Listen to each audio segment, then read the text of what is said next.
dia, boa tarde, boa noite. Começando mais um Personagens de São Caetano, mais um episódio importantíssimo. Hoje vamos trazer mais um grande convidado para que ele fale sobre sua história, sobre tudo aquilo que ele viveu nesta cidade. Este, especificamente, nascido e criado em São Caetano do Sul. Estou falando de João Tarcísio Mariani, 78 anos, com muitos serviços prestados à cidade, apaixonado por São Caetano do Sul, assim como você que também nos acompanha nesta série de personagens importantes, pessoas conhecidas ou não, mas com absoluta certeza, pessoas que desenvolveram a cidade ao longo de tantos e tantos anos. Estamos falando de uma cidade que cresceu de uma forma que, para muitos, é um grande absurdo, uma cidade que se modificou nas últimas décadas, uma cidade que conquistou a sua excelência e o seu protagonismo no cenário nacional. Mas nada disso seria possível se pessoas, de forma individual, não construíssem a evolução dessa cidade a cada dia. Os prédios, as ruas, as avenidas, as indústrias, elas só existem porque pessoas acabam construindo tudo isso diariamente. Mariani, obrigado por participar com a gente desse projeto de contar a história de São Caetano do Sul através de seus personagens, e eu sei que história é algo que você conhece e gosta muito. Boa tarde. Boa tarde, Luciano Luiz, é uma satisfação estar com você e participar desse projeto com o qual a gente está tomando conhecimento aos poucos, né? E, de certa forma, quem me encaminhou para gostar mais da história de São Caetano, mesmo tendo nascido aqui, foi bastante a Fundação Pro Memória. Foi através dela, das revistas Raízes, que eu fui me apaixonando pela história da minha cidade. E no fim acabei também sendo colaborador dessa história, escrevendo para a revista Raízes até hoje, desde 2004. Que é uma grande contribuição também para o desenvolvimento dessa cidade, né? Passando para os mais jovens, para as pessoas que estão chegando, aliás, muitos até que não são tão jovens, mas que não tinham o conhecimento da história. E aí também é muito importante essas ações, como os episódios, como a revista Raízes e como tantas e tantas outras iniciativas, como o Gama também, que tem uma função não só de manter vivo todo o espírito dos autonomistas, mas também de orientar os jovens do que significou essa mudança, né? Sem dúvida.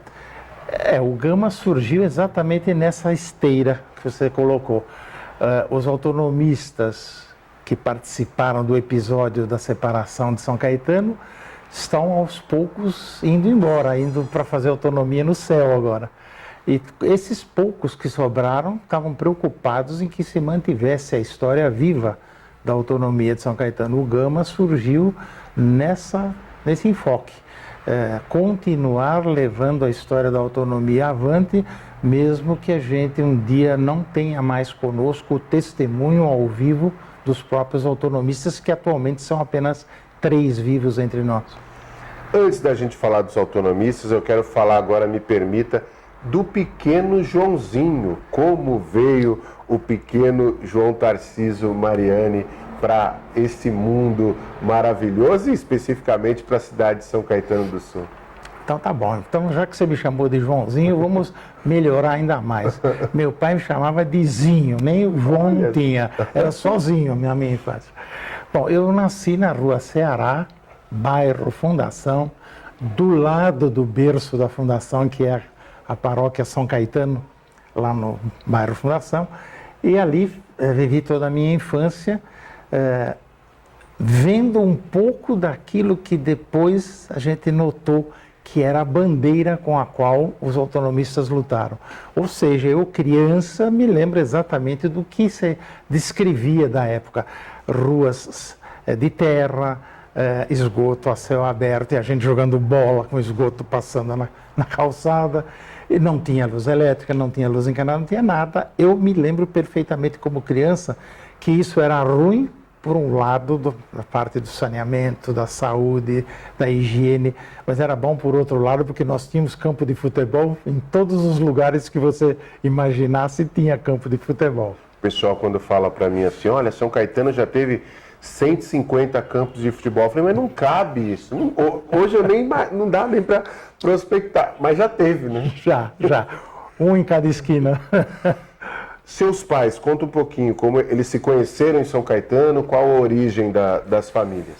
Não, na verdade, a família Mariani foi uma daquelas famílias que veio da Itália na época da imigração, mas não vieram a São Caetano. A família Mariani foi para Ribeirão Preto cuidar de fazendas de café, como muitos outros italianos.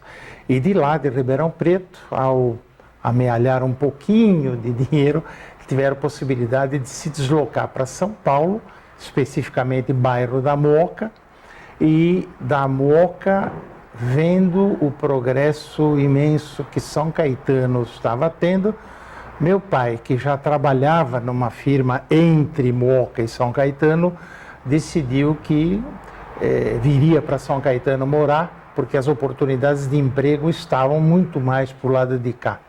Então, a família Mariani veio para São Caetano especificamente em 1932, no ano da Revolução Constitucionalista. Eles saíram da Mooca e vieram para São Caetano. E a família da sua mãe? Veja, a família da minha mãe também estava deslocada para Ribeirão Preto, lá eles se conheceram, vieram para a Mooca e casaram-se na Mooca, na igreja São Januário, e dali eles vieram para São Caetano com duas crianças pequenas. Meus dois irmãos mais velhos têm 13 e 14 anos a mais do que eu. Eu era realmente mais do que caçula, eu era a raspa do tacho. Então, eles nasceram ainda na Mooca e eu já nasci em São Caetano em 44. O caçula de 3 irmãos. Exatamente. Você falou sobre a infância, brincando nas ruas, jogando futebol. Lembra do colégio que estudou? Claro. Eu diria para você que nem que não lembrasse, 99,99% naquela época estudava no Senador Flacker, hoje escola centenária, em São Caetano. Comemorou seus 100 anos já, e no Senador Flacker havia o lugar onde todas as crianças do bairro Fundação vinham de todos os lados para essa única escola na época, e aqui a gente fez amizades que permaneceram por resto da vida. Exatamente por quê? Porque eram colegas de escola, vizinhos de moradia, futuramente colegas de profissão, e isso no fundo faz com que a gente entenda por que São Caetano às vezes parece tão provinciana, uma cidade tão familiar, parece que todo mundo conhece todo mundo. Na origem, eu diria que no bairro Fundação, quando alguém chegasse ao bairro Fundação, no tempo que eu era criança, ou um pouco antes, quando meus pais vieram para cá em 32, você não podia chegar no bairro Fundação de alegre, cheguei, vou morar aqui. Você tinha que, de certa forma, passar por uma espécie de uma sabatina, né? Apresentação. Sim. Olha, vou dizer alguma coisa que já passei até isso por escrito para a revista Raiz. Meus pais não sabiam como iam fazer, porque se comprava mantimentos, né, o que chamava-se na época secos e molhados, num armazém. O armazém naquele tempo conhecido era dos Perrella, família tradicional. Para ir ao açougue, você tinha o açougue do Lorenzini, outra família tradicional. Para você fazer compras, você tinha que fazer uma caderneta. Para você fazer uma caderneta, você tinha que ter crédito. Para você ter crédito, alguém tinha que dizer para os Perrella, para os Lorenzini, enfim, para o pessoal da farmácia, que você era alguém confiável, que no fim do mês você iria pagar o que estava anotado durante todo o mês como despesas da bendita caderneta.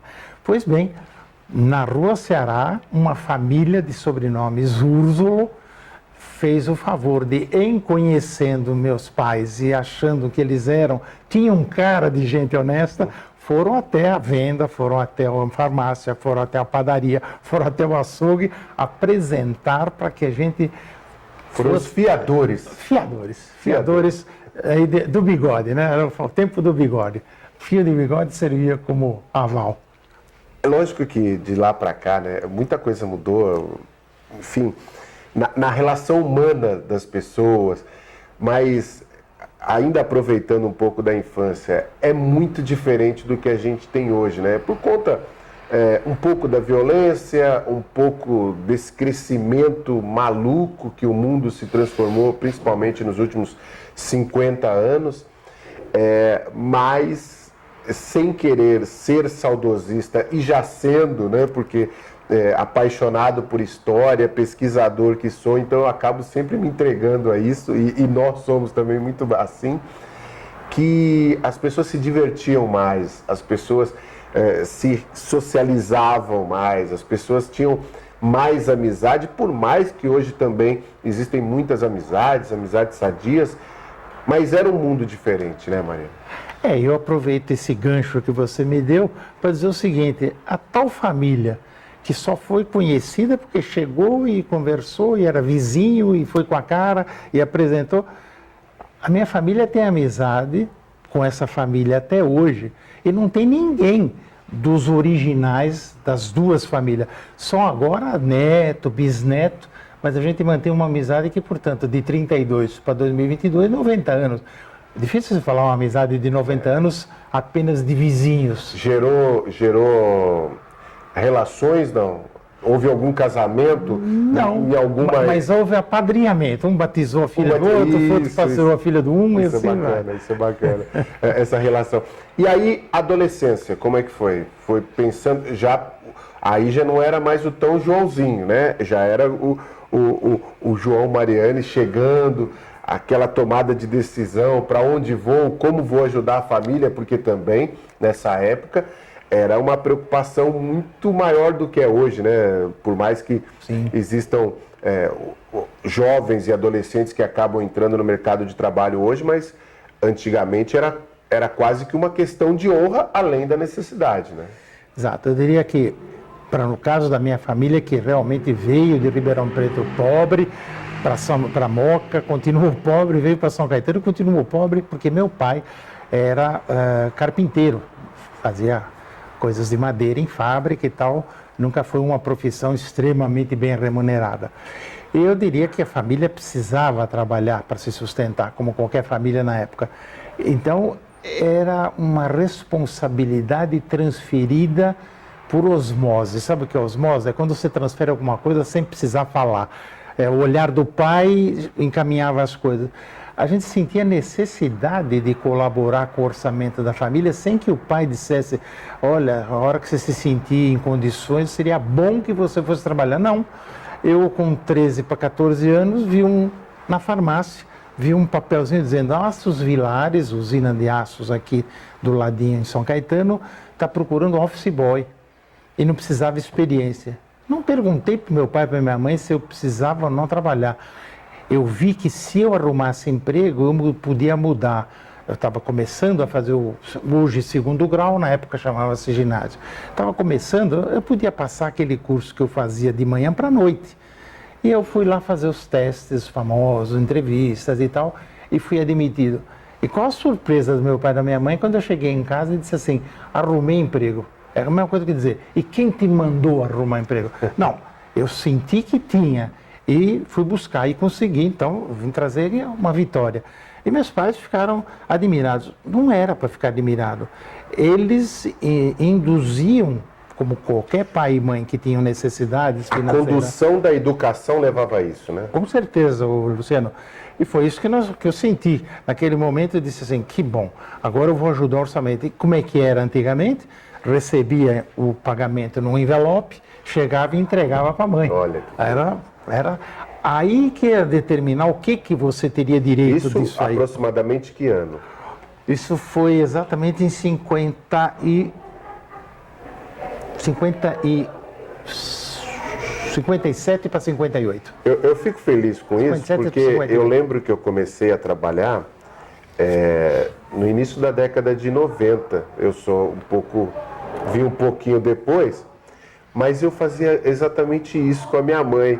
e eu recebia também o trabalho de office boy e entregava o envelope e todo mundo falava assim, não, você não tem que entregar o envelope para sua mãe, você tem que tirar uma parte para entregar para sua mãe. Mas talvez pela mesma educação eu entregava e aí depois eu falava, mãe, preciso disso, preciso daquilo, mas é uma coisa muito de, acho que de condução, de orientação desde pequeno, né? Exato. Bom, então, você já aproveita, me deu a chance de emendar. Então, lá com meus 13, 14 anos, eu comecei como office boy na Vilares, e aí, quando você assume o primeiro emprego, você assume o compromisso, quase que com a família, com você mesmo, com gente, e aí eu nunca mais parei de trabalhar. Até que eu entrei, seguindo a sequência, eu fiz o que antigamente era ginásio, hoje é o Fundamental 2, ou atualmente segundo grau, antigamente falava assim, científico, e cheguei ao momento de que eu iria prestar exame em faculdade, mas meus pais não tinham recursos, então eu precisava pensar seriamente em entrar numa faculdade pública, não teria que nem pensar em particular, que era paga. Eu prestei o vestibular para engenharia, que era aquilo que me estava na minha cabeça, porque eu trabalhei muito em fábricas onde eu vi o que o engenheiro fazia. Eu prestei exame na Poli, que era a escola de engenharia modelo e não paga, e ao mesmo tempo eu prestei exame na FEI. A FEI era paga, mas a FEI prometia alguma coisa em termos de bolsa de estudo, Sim. que era para ser pensado depois. Não entrei na Poli, entrei na FEI, e aí fui pensar, como é que eu vou fazer uma escola paga e muito bem paga? Eu primeiro fiz a matrícula sem a equação do problema.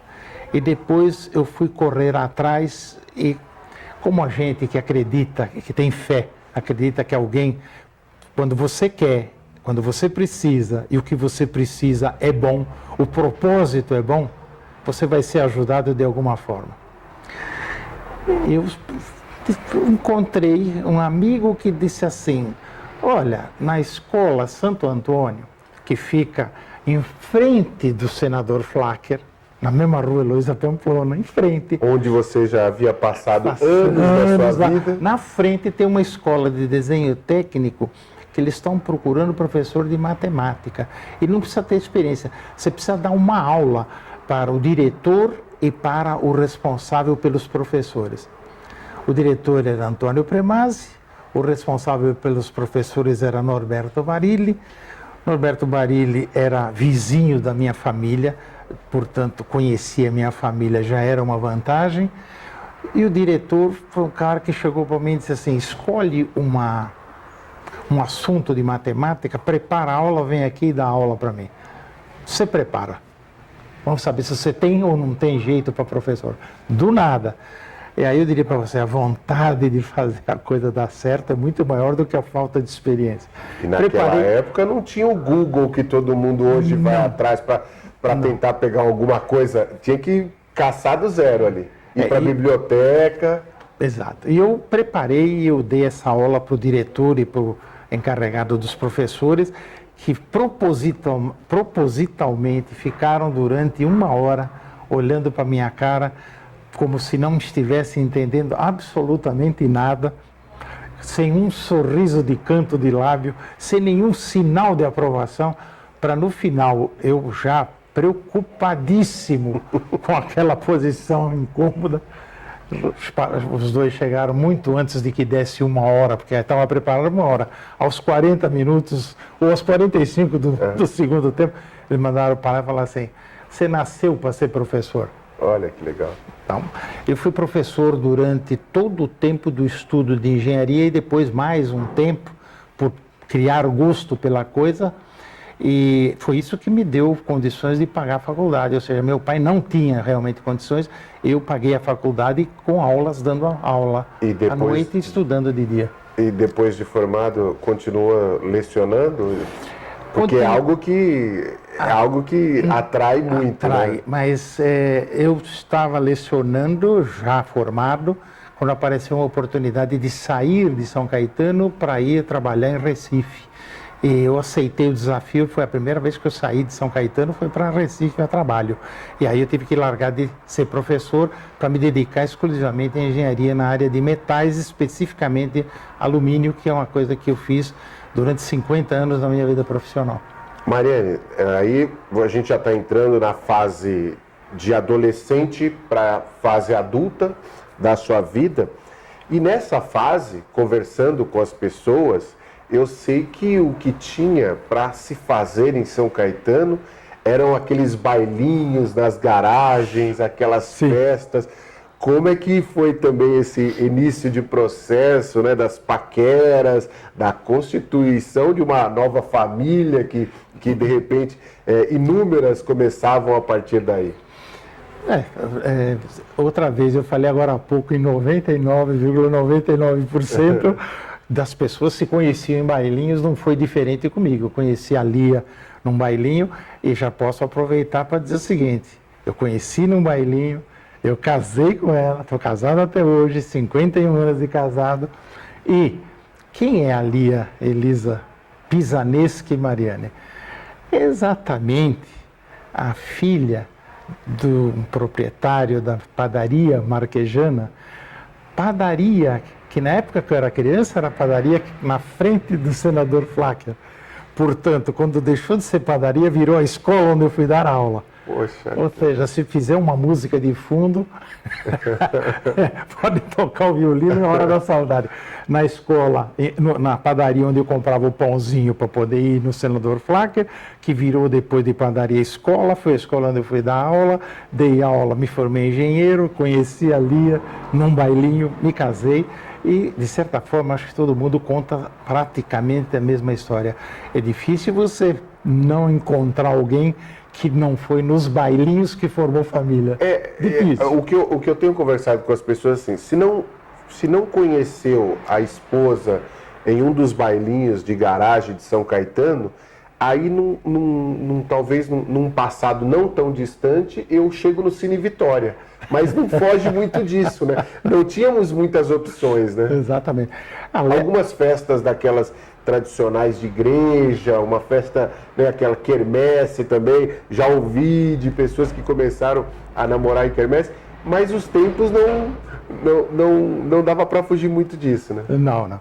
Aí, exatamente, era uma cidade, nesse ponto de vista, muito aconchegante, né? As pessoas se encontravam, evidentemente, em quermesse de igreja, se encontravam nas missas dominicais, se encontravam nos bailinhos, se encontravam no Cine Vitória, se encontravam nos poucos locais permitidos para jovens frequentarem. Na frente do Cine Vitória tinha lá a famosa doceria, que todo mundo gostava.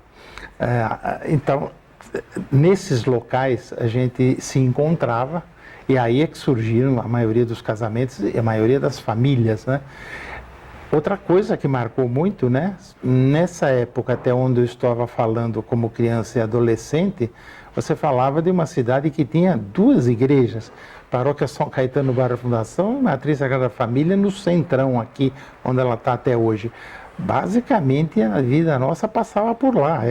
Batizado, casamento, missa de 7º dia, estava canalizada, né? Os encontros ali, os amigos. E era eu acho que sem até emitir um juízo de valor, porque a gente sempre tem que tomar muito cuidado. Outro dia eu recebi, por mais que, eu me considero de uma geração intermediária, mas às vezes eu recebo críticas dos jovens dizendo assim, não, porque você diz do passado, que o passado... Mas os valores eram outros.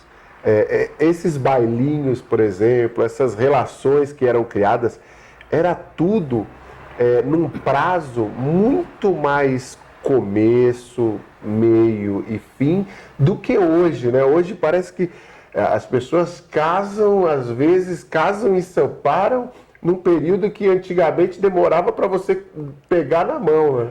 Exatamente. Ou eu estou exagerando? Não.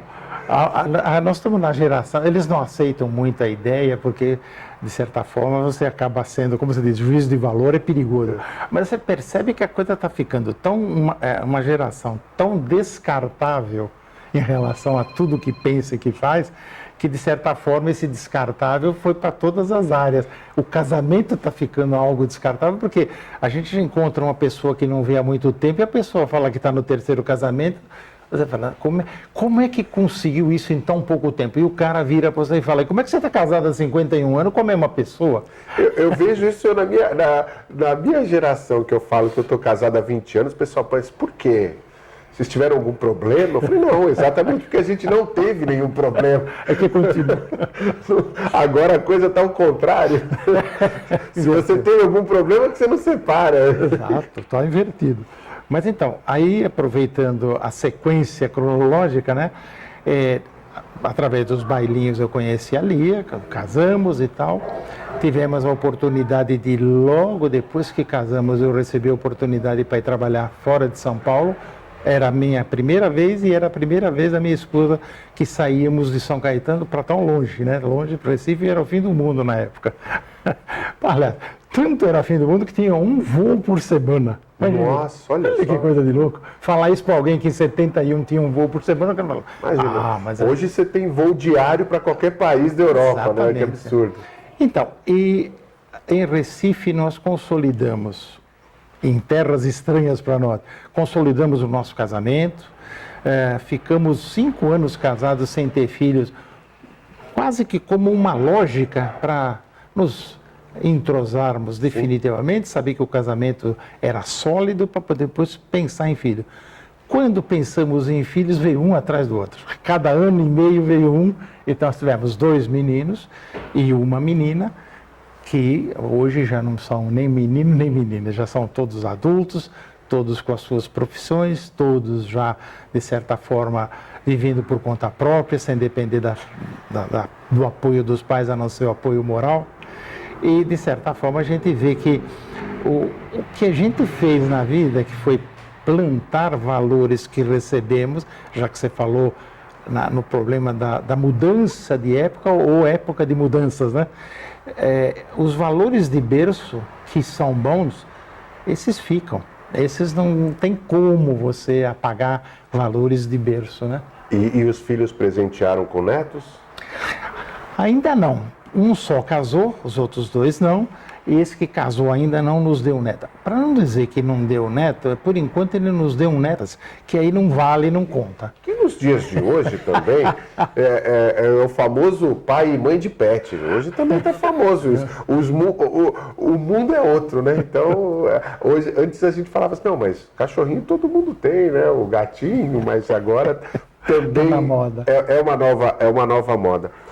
Mariane, São Caetano, você viu essa mudança de uma cidade que era uma cidade onde imigrantes vieram aqui, depositaram um sonho, alguns deslumbrando uma mudança de vida por conta de sérios problemas, outros que realmente buscavam uma mudança de vida por conta de restrições até das suas próprias realidades em seus países, mas uma cidade que tem um DNA de prosperidade, né? Uma cidade que soube evoluir a cada passo.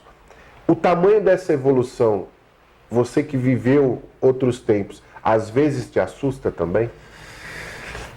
Bom, a palavra não chegaria a assustar.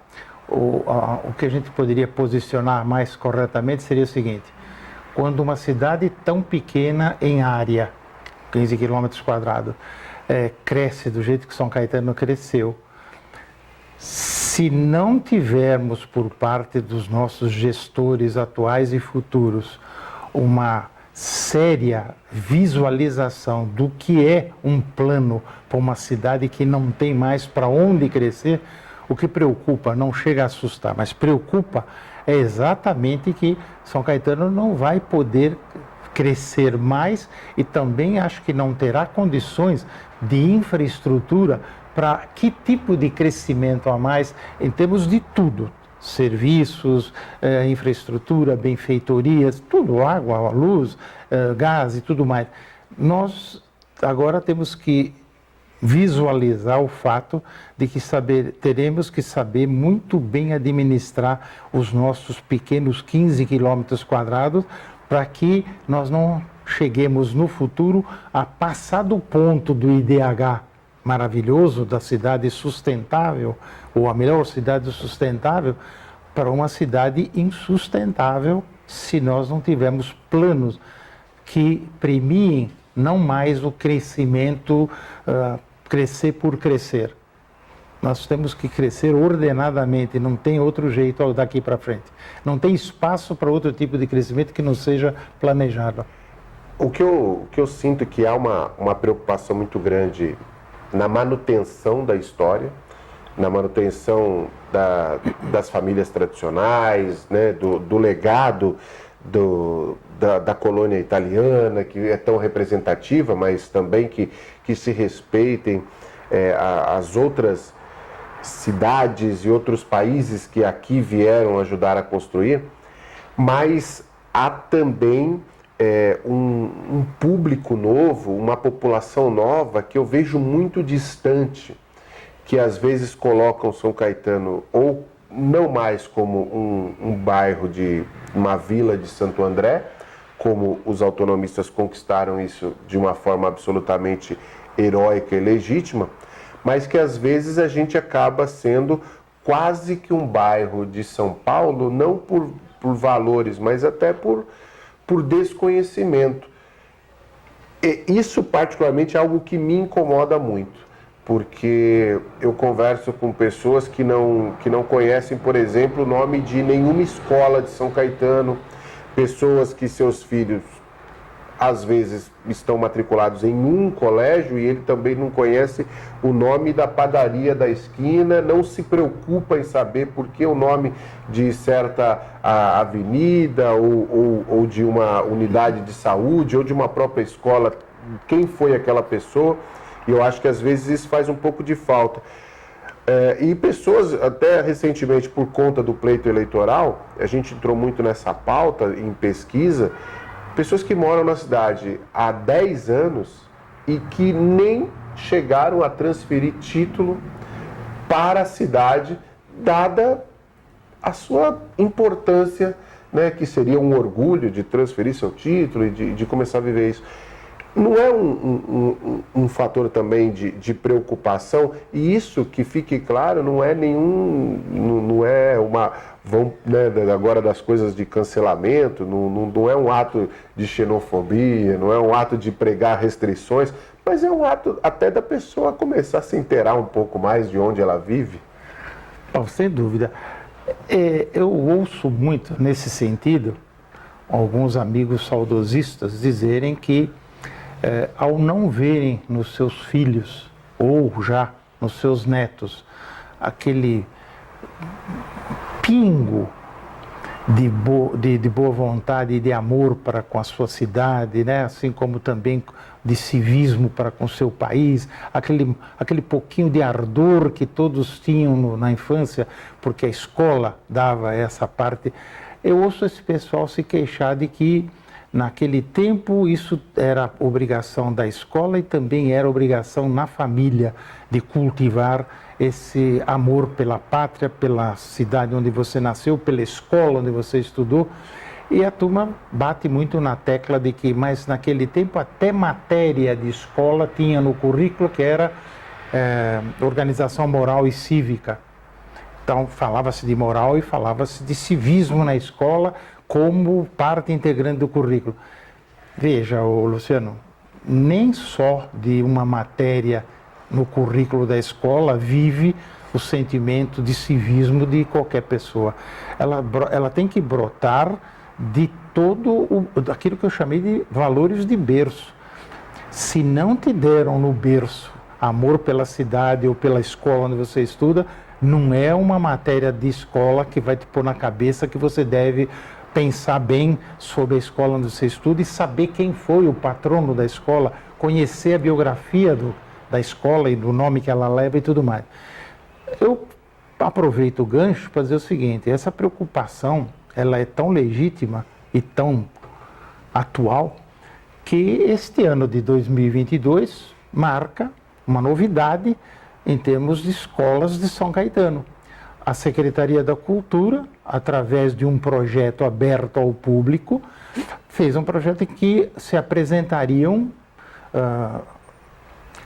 o nome era Projeto Arte Oficineiros, da Secretaria de Cultura, mas era aberto a quem quisesse oferecer uma proposta de levar a história da cidade, de alguma maneira, sob a forma de um projeto de educação, através da Secretaria de Cultura.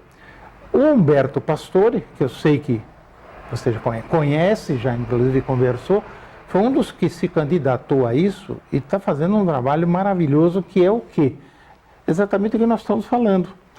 Ir de escola em escola, ir de centro esportivo em centro esportivo, ir de centro de integração de terceira idade, um a um, levar a história de São Caetano com todos os ingredientes que aí entram de formação, desde que São Caetano era uma fazenda chamada Fazenda Tijuco Sul até os dias de hoje, passando por colonização italiana, passando por autonomia, mas o que o Humberto está notando? Eu digo isso porque tenho um contato muito estreito com o Humberto. O Humberto é secretário do Gama desde que o Gama existe, diferentemente de mim, que sou só presidente porque o presidente faleceu, que era o Ivo Pellegrino, e eu assumi, na ausência do Ivo, eu assumi a presidência. Mas nós estamos no Gama preocupados com divulgar a autonomia, e quando o Humberto vai com esse projeto às escolas, o que ele já está fazendo todo o segundo semestre de 2022, ele não está vendo os alunos só se deliciando, se maravilhando, achando bonita a história da própria cidade que não conhecia. Ele está enxergando que os professores não tinham essa formação. São os professores os que estão mais perguntando ao final de cada explanação sobre a história da cidade. O que vai de encontro ao que você me perguntou. É preciso, então, se não existe esse sentimento de pertença e de amor à cidade, nós temos que obrigação, enquanto estamos aqui e armamos São Caetano, nós temos a obrigação de levar isso à frente. De fomentar, né, esse amor pela cidade. E isso não tira a gana de crescimento, a gana de evolução, a gana de uma série de coisas dessa geração nova, mas que a gente respeite também tudo aquilo que aconteceu no passado. Mariane, me fala uma coisa, o que você tem saudade de fazer, que você fazia com a Lia na adolescência, nos primeiros anos de casamento, que hoje não dá mais?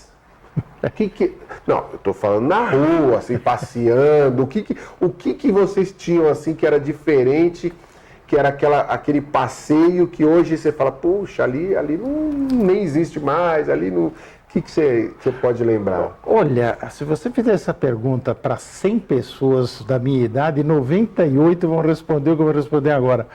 O que mais dá saudade é fazer piquenique. Nossa. Que você fazia em qualquer lugar. Tinha a chácara do Souza Voto, tinha a chácara da Ford, lugares muito próximos daqui de São Caetano, onde você ia na natureza, estendia lá a toalha, fazia um piquenique. Isso aí era coisa maravilhosa para adultos e crianças. E não precisava viajar, né? Nada, era aqui do lado. Piquenique, tá aí uma boa dica para você mais jovem aí, levar a família. Eu confesso que há algumas semanas eu estive no Parque Chico Mendes e eu vi uma família fazendo piquenique. Eu fiquei me chamou a atenção, porque ficou bonito aquela cesta de vime.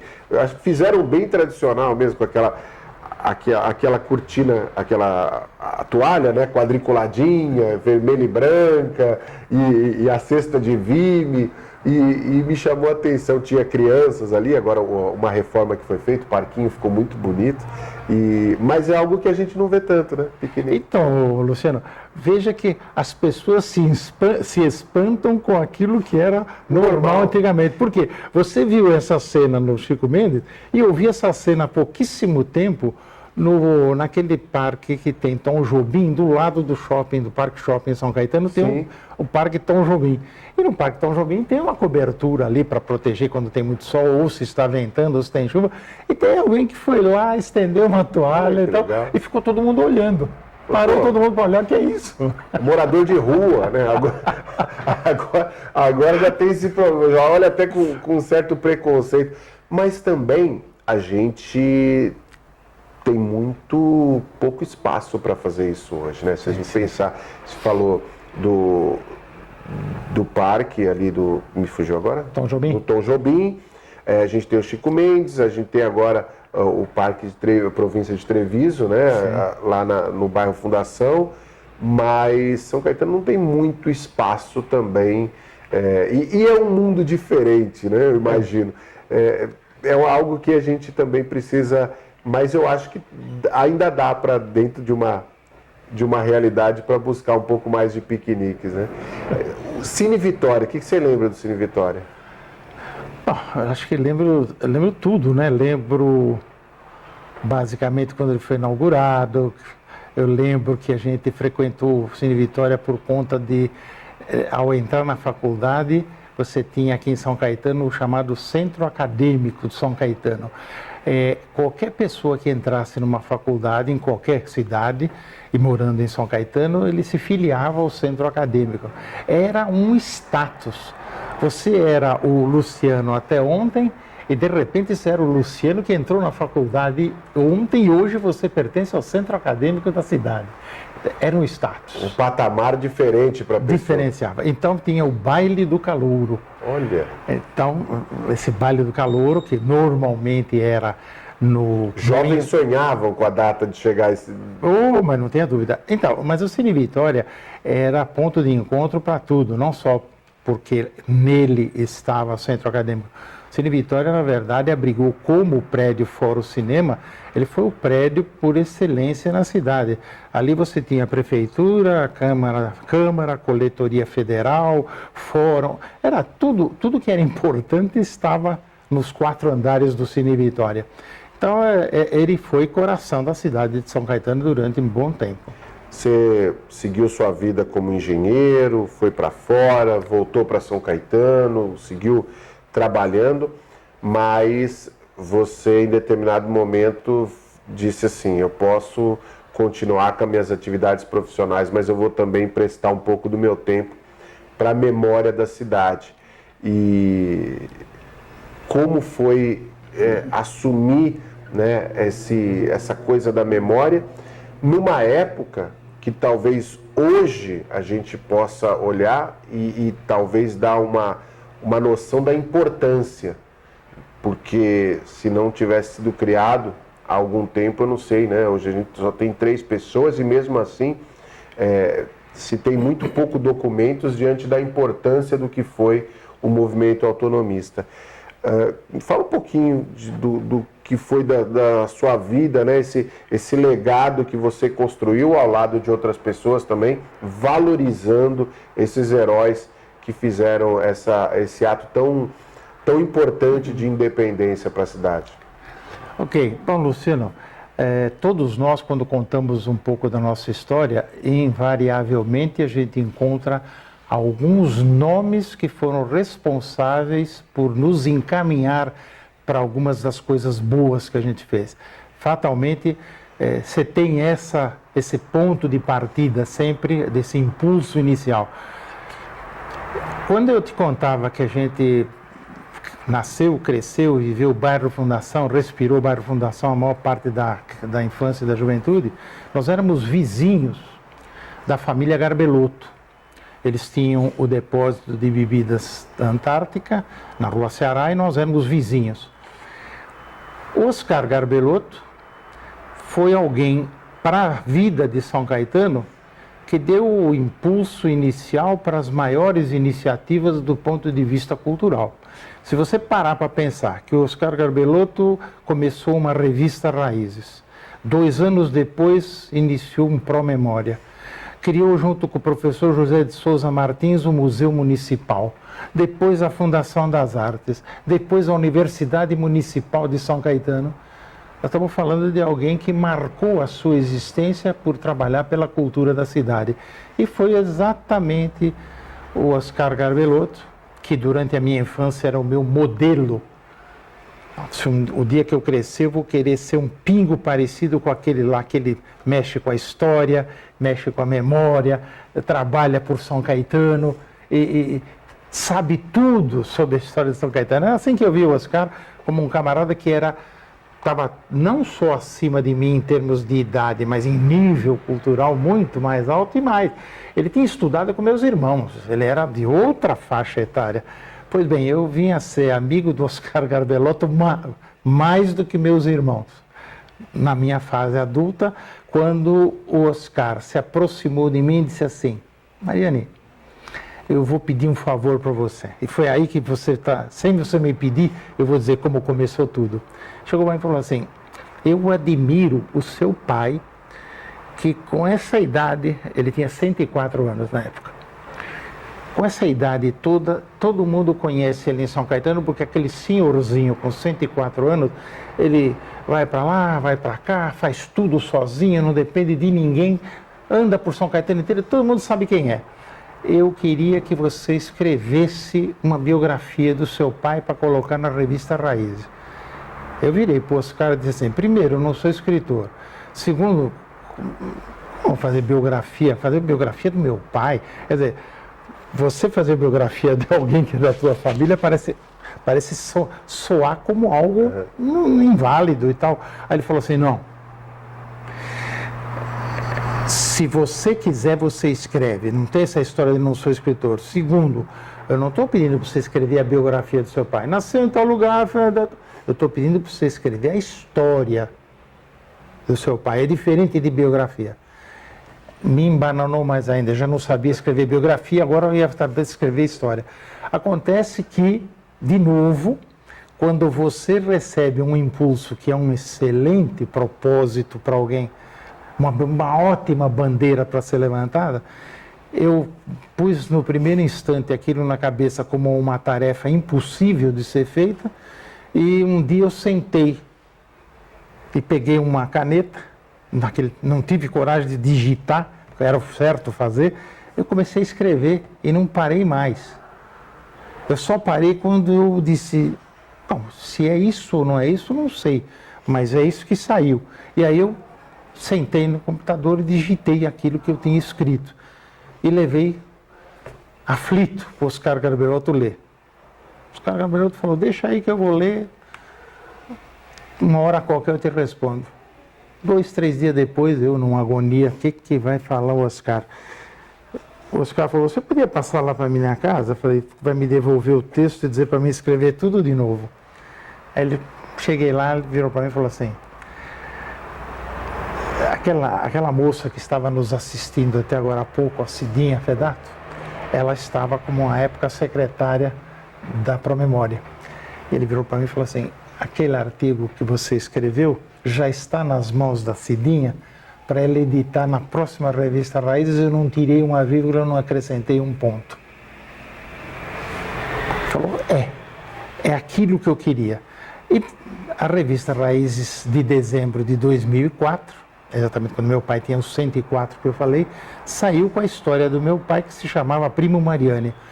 Dizem que eu sou melhor para pôr título no que eu escrevo do que o que eu realmente escrevo. As pessoas esperam mais o título do que o conteúdo. Foi assim que eu marquei a minha participação na revista. Não por outra razão, não por coincidência, o nome do artigo contando a história do meu pai, que se chama Primo, era Obra-Prima ou Obra-Prima. Olha só que bacana. Bem, então eu vou pegar o gancho do que você me disse. Seu pai faleceu com quantos anos? 110. 110 anos. Você está com 78. Então temos ainda pelo menos mais uns 40 anos ainda, porque você vai superar, né? Diz que sempre, né, a geração que vem depois supera. Então, daqui a 40 anos, como você quer que São Caetano do Sul se lembre de João Tarcísio Mariani? Olha, antes de eu ter um problema sério cardíaco agora no mês de outubro, do qual eu estou acabando de me recuperar, eu gostaria que o pessoal esquecesse o problema de coração e dissesse que eu era um cara de bom coração, não esse que já está todo remendado. É um coração, não, mas um coração, ali é o órgão, né? Mas a bondade, isso eternamente. Fica claro que se você pegar 2004, 2022, aí daqui a pouquinho vão ser 20 anos de contribuição com a Revista Raízes, com a minha primeira história, através da Cidinha, nós criamos uma espécie de seção dentro da Revista Raízes, que seriam exatamente os causos, que a gente costuma brincar, que o caipira diz muito, vou contar um causo. Crônicas e Causos foi o primeiro nome, e depois só Crônicas, para ficar um nome mais eclético. Essa coluna dentro da Revista Raízes de Crônicas foi inaugurada com essa obra primo, né? E eu até hoje coloquei sempre de preferência na Revista Raízes justamente a história todas as histórias que eu lembrava do bairro Fundação. A maior parte de tudo que você encontra nas minhas crônicas, sempre contando sobre fatos verídicos que aconteceram no bairro Fundação e que foram alguns relevantes, outros nem tanto, mas para mim o enfoque, aquilo era importante ser registrado. Se um dia o pessoal da Promemória tiver tempo e parar para pensar, talvez dê um livro já, se você pensar em quase 18 anos, vezes 2 edições, 36 crônicas, talvez já dê uma revista só sobre crônicas do bairro Fundação. Olha, interessantíssimo. Você falou sobre o bairro Fundação, deixa eu pegar um gancho contigo. Quando se fala hoje no bairro Fundação, muito se fala, né, se comenta em relação a alagamentos, que infelizmente o bairro tem sido muito castigado ali pela proximidade com a Avenida do Estado. Você chegou a viver alguma realidade próxima a isso antigamente? E às vezes as pessoas reputam mais, porque foi um crescimento demográfico descontrolado, mas o fato de estar ali beirando o rio sempre foi um problema? Não, isso aí com certeza, quando eu vou remontar aos tempos de criança, os alagamentos eram constantes, inclusive exatamente porque antes de você ter tantas obras que já foram feitas de assoreamento do rio, de piscinões mais recentemente, enfim, tudo que se fez para evitar. Na época que eu lembro, esses alagamentos eram constantes, eram frequentes, alguns deles históricos, afetando diretamente as casas que a gente chamava de as casas que ficavam entre a fábrica do Matarazzo e o rio Tamanduateí, a gente dava um nome popular, as casas do Matarazzo. Eram casas das pessoas que trabalhavam na empresa e ficavam entre o rio e a fábrica. Aquele ponto era ponto de alagamento constante. Chegava janeiro, fevereiro, mês de chuva. Se não era alagamento de pequena monta, eram alagamentos terríveis, de o pessoal perder tudo. E aí que eu lembro que duas coisas preocupavam meus pais em relação a onde morávamos.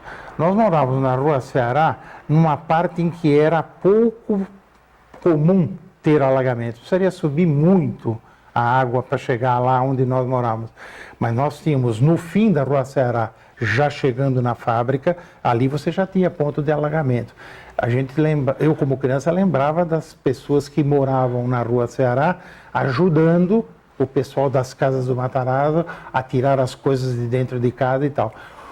Numa das crônicas que eu escrevi sobre o bairro Fundação, não era foco falar de alagamento, o foco era falar de como as famílias se conheciam tão intimamente que dentro de um clima que se criou numa ocasião por conta de um problema entre duas famílias, o fato de ter havido uma desavença entre duas famílias na mesma rua quase vira uma batalha campal, uma guerra. E eu, ao citar o fato, sem citar as famílias, porque é questão de ética, quem estava lá sabe do que eu falo, mas quem não estava, imagina só uma história, como era possível acontecer aquilo, justamente porque eram todas pessoas que se conheciam. E o respeito é que falou mais alto, a ponto de que as famílias estavam realmente imbuídas de que deviam se enfrentar, se defrontar, quando cai uma chuva absurda alaga tudo, e as duas famílias que iam brigar se juntaram para ajudar o pessoal. Olha que isso está numa das crônicas, né? Eu lembrei pelo fato de que até gravou na minha cabeça as tais alagamentos, porque isso eu vi quando criança, eu fui escrever agora já quando adulto, né? Mas muita gente mudava do bairro Fundação por conta de alagamento, quem estava à beira do rio ali. É legal ouvir isso, assim, lógico, é triste a realidade, mas é porque também quem não conhece a história às vezes acaba achando, não, é só um crescimento, é uma coisa dos últimos 10 anos para cá, não, é um fenômeno triste, mas um fenômeno que já acontece há muito tempo. Mariane, eu queria te agradecer demais por você ter participado com a gente desse bate-papo, de ter contado a sua história de vida. E assim como disse no começo, né, a sua história de vida, ela vai entrelaçando e vai sendo mais um ponto importante para a história de São Caetano do Sul. Queria agradecer pelo carinho, agradecer pelo respeito e desejar ainda que você fique para contar muitas e muitas histórias para a gente, o coração já 100% agora, mas que agradecer, falar um muito obrigado em nome de São Caetano do Sul por tudo que você representou, representa e ainda vai representar a nossa cidade. Obrigado. Eu que agradeço, Luciano Luiz, essa oportunidade. Não tenho a importância que você diz que tenho, nem merecia provavelmente esse tipo de entrevista, mas sabendo que você está trabalhando por isso e você está pelo menos uns 50, 60 anos à minha frente em idade, você vai continuar isso, eu não deixo e delego para você a minha luta pela história de São Caetano e dos autonomistas. Agora, para fechar, já que você comentou que é muito bom em títulos, eu queria que você me desse um título para essa nossa conversa. Qual o título que você daria para esse nosso bate-papo, para esse episódio tão importante do personagem de São Caetano? Agora é complicado, porque assim como, né, o Garbelotto pediu um título, um texto para o seu pai, agora eu estou pedindo um texto para a sua história. Portanto, vamos dizer, do tempo das vendas afiado ao tempo da conversa fiada. Sensacional. Muito obrigado. Está aqui João Tarcísio Mariani, mais um personagem de São Caetano do Sul. Essa é a magia, essa é a história. Por conta disso que aqui estamos, contando um pouco mais do que foi, do que é e do que será essa cidade, que, para que muitos falem, é a melhor cidade do Brasil. Alguém precisou construir essa história e a gente vai contando a cada dia esses personagens para vocês. Muito obrigado, gente, e até a próxima. Deus abençoe o Luciano e a todos vocês que nos veem. Um abraço.